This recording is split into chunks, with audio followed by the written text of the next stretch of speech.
Have you ever been told that Islam oppresses women, that Muslim women are treated like second-class citizens, denied their rights, and valued less than men? These accusations are common, especially in certain media and YouTube channels. But today, we're going to take a deeper look. We'll examine the claims, respond with clarity, and share real facts, not just from the past, but from how Islam continues to shape the lives of women today. Let's start with a popular claim.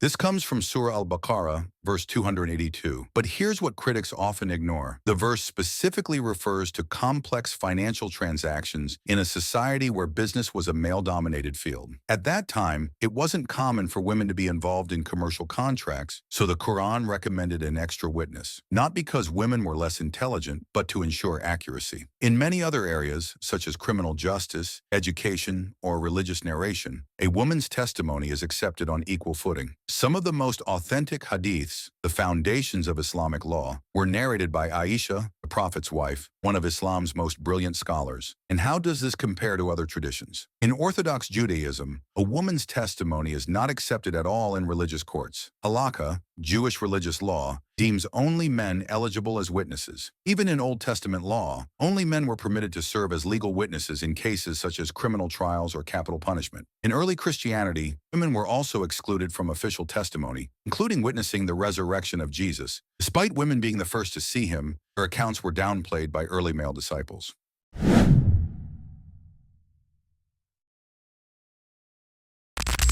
This hadith is widely misquoted. The deficiency in religion referred to women not praying or fasting during menstruation, a divine concession, not a punishment. And the so-called deficiency in intelligence referred to emotional sensitivity in specific settings like finance, not an overall inferiority. The Prophet regularly consulted his wives, relied on their judgment, and praised their wisdom. He famously said, "The best of you are those who are best to their wives." What about in other traditions? In Christian theology, women were often labeled as the cause of original sin. Church Father Tertullian referred to women as the devil's gateway. Augustine believed Eve's weakness brought sin into the world. For centuries, the Catholic Church denied women theological authority, barring them from priesthood and sometimes even literacy. In Jewish texts like the Talmud, women were often described as more emotional and less suited for intellectual or legal discussions, similar to how critics misread the Islamic hadith but applied more strictly.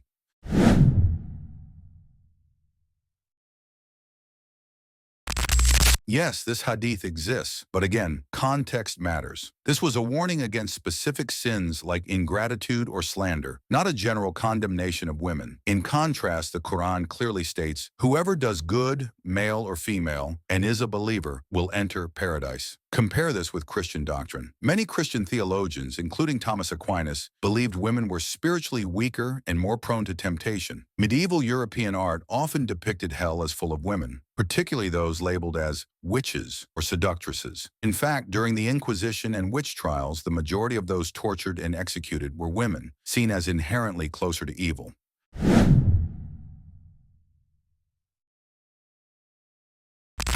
Surah An-Nisa, verse 34, is often misunderstood. Critics quote it to claim Islam promotes wife-beating, but the verse outlines a sequence for resolving marital tension, advice, separation, and a final step, which classical scholars said refers to a symbolic gesture that causes no harm. The Prophet never hit a woman and said, "The best among you are those who are best to their wives." Let's compare. In the Old Testament, Deuteronomy 25:11-12 allows a woman's hand to be cut off for interfering in a fight between men. The New Testament doesn't provide specific protections either. Paul advised women to submit to their husbands, and domestic violence laws were non-existent in Christian Europe until modern times. In contrast, Islam was centuries ahead in encouraging kindness, outlawing harm, and giving women the right to seek divorce from abusive husbands.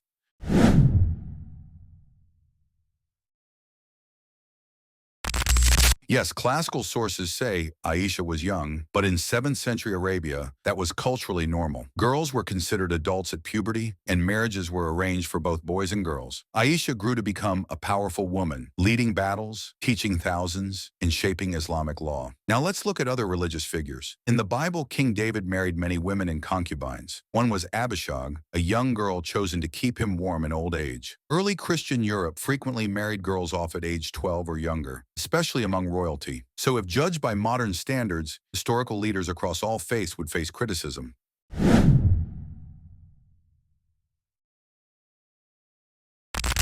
This accusation misrepresents a historical context. In ancient warfare, whether among Greeks, Romans, Christians, or Jews, taking captives and enslaving them was the norm. Islam entered this world not by encouraging slavery, but by restricting and reforming it. The Quran emphasized freeing slaves, marrying them, and treating them with dignity. The Prophet forbade abuse and rape, and encouraged the eventual elimination of slavery. What about the Bible? In Deuteronomy 21:10 through 14, Israelite men were allowed to take female captives, shave their heads, and marry them after 1 month. If the man no longer desired her, he could send her away. No compensation, no marriage rights, no condemnation of the system. Islam, by contrast, treated captives as potential family, not disposable property.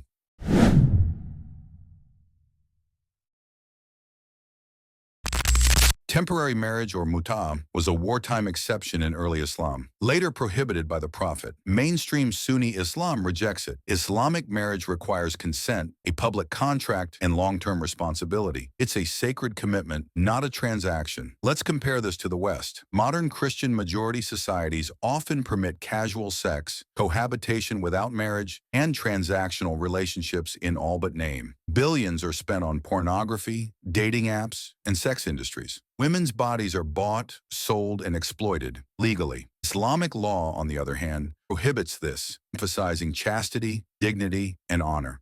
Let's now compare the broader treatment of women in Islam versus Christianity. In Christianity, especially historically, women were rarely seen as legal equals. Paul's letters restricted them from speaking in church. Female leadership was discouraged, and even today, many denominations deny women roles as clergy. Meanwhile, Islam gave women inheritance rights, education, public participation, and legal independence. 1,400 years ago. While Western women only got voting rights in the last century, Muslim women were issuing legal fatwas in the 8th century. While Christian Europe burned women at the stake, Muslim societies produced doctors, scientists, and rulers like Rasia Sultana and Shajarat al-Dur. And in modern times, Muslim women today include presidents, CEOs, Nobel laureates, and scholars. They wear hijab proudly, not because they're forced, but because they choose to be respected for their intellect, not judged for their bodies.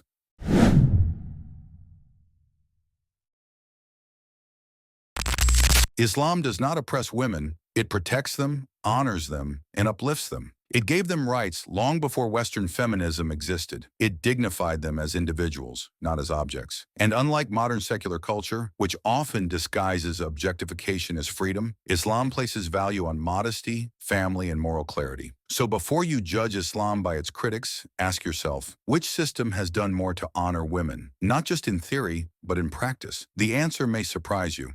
Thank you for watching.